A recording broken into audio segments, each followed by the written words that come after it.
मुंहिंजा धरतीअ जा वारसो जीअं सिंध। अॼु मां जंहिं मौज़ू ते तव्हां सां ॻाल्हाइणु चाहियां त उहो उन सॼी दुनिया खे हिलाए छॾियो आहे ऐं सॼी दुनिया परेशान आहे। इहा हिकिड़ी कुदरती आफ़त आहे जंहिं सॼी दुनिया खे ऐं असांजे इन सिंध खे बि पाण जे विकोड़े छॾियो आहे। ऐं मां पंहिंजे भाइरनि खे, पंहिंजे भेनरनि खे, पंहिंजे बचनि खे इहो हथ ॿधी अर्ज़ु थो कयां त ख़ुदारा पंहिंजी जान बचायो, पंहिंजो जीव बचायो, पंहिंजे बचनि खे बचायो, ॿाहिरि न निकिरो। असां जा सियासी इख़्तिलाफ़ात हूंदे बि मां हिन सिंध हुकूमत जेके क़दम खयां आहिनि तिन खे मां साराहियां थो। ख़ासि करे जेको दोस्तनि मुराद अली शाह ऐं उनजी टीम दोस्त मूं ते तनक़ीदूं कंदा, अॻे बि कयूं आहिनि, पर मां हिकिड़ी हक़ीक़त पसंदीअ सां इहो ॻाल्हायां थो त जेको हिननि लॉकडाउन कयो कराची में ऐं मर्कज़ सां यानी कि विढ़ी करे हिननि पंहिंजा इख़्तियार इस्तेमालु कया आहिनि। अॼु सिंध जे झर झंग में हुननि जेको लॉकडाउन करे माण्हुनि खे घर ताईं महदूद कयो आहे, इहो सारा जोॻो अमल आहे। छो त हिन वायरस जो, हिन बीमारीअ जो इलाजी जेको आहे सो घर में रहणु आहे, ॿाहिरि निकिरणो ई न आहे।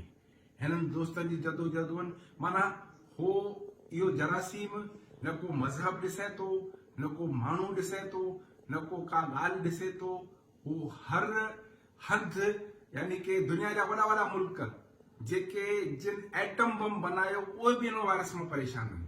तंहिं करे सिंध में इहो जेको वायरस आयो आहे उनखे असां गॾिजी उनजो मुक़ाबिलो कंदासीं। उन लाइ असां दोस्तनि सां सहकार कयूं था।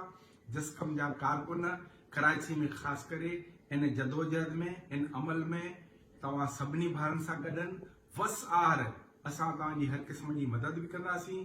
ऐं ख़ासि करे इहो तव्हांखे हथ ॿधी अर्ज़ु था कयूं ॿीहर त जेतिरो थी सघे घरनि में रहो, जेतिरो थी सघे पंहिंजे बचनि खे बचायो।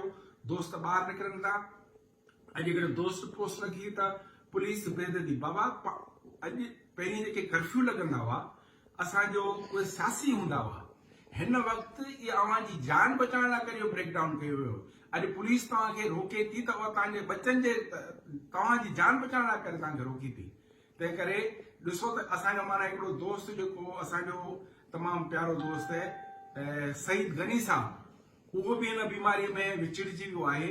उन्हनि जी कोशिशुनि जे करे, उन जॻहियुनि जे करे हर धर्म पहुतो आहे। त माना अहिड़ा माण्हू बि जेके हिन मर्ज़ में मुब्तला थी विया आहिनि, जेके जिन खे अलाह साईं असांजो तमामु प्यारो दोस्त आहे ऐं पाण असां हमेशह राज भाग में जिते किथे गॾु हूंदा आहियूं ऐं स्कूल माना सिंध मदरसे जा शागिर्द आहियूं।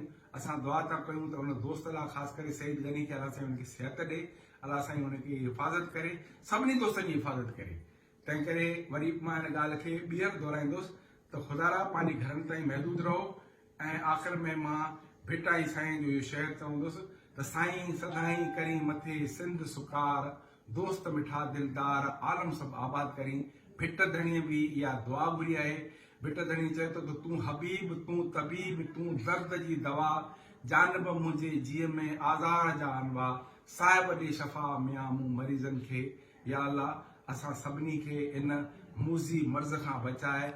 दोस्त हुजे, दुश्मन हुजे, कंहिं बि मर्ज़ सां, कंहिं बि मज़हब सां तालुक़ु खणणु हुजे, अल्लाह साईं हुन पंहिंजे पनाह में रखे। आख़िर में मां सभिनी दोस्तनि खे इहो चवंदुसि त महिरबानी कयो, एहतियात करियो, एहतियात खां सवाइ का शइ न आहे। जीअं सिंध।